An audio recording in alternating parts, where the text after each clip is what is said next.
তো আমরা এসে গেছি মিয়ামি হাঙ্গারে সবাই মিলে।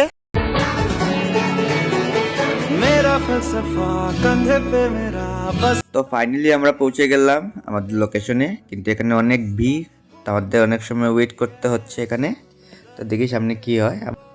এখানকার ব্যাম্বু চিকেন অনেকটাই ফেমাস। এই ব্যাম্বু চিকেন খাওয়ার জন্য আমরা ধর্মনগর থেকে এখানে এসেছি। তো ফাইনালি 2 থেকে 2.5 ঘন্টা ওয়েট করার পর আমরা আমাদের সিট পেয়ে গেছি।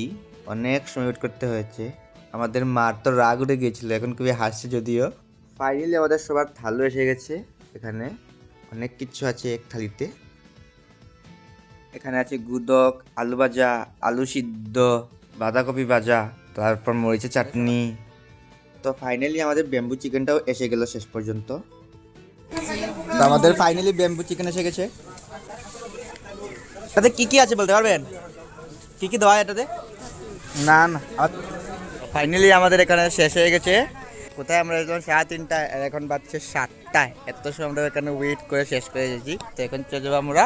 ঠিক আছে, আজকে ভিডিও এখানে সমাপ্ত। Bye, tata.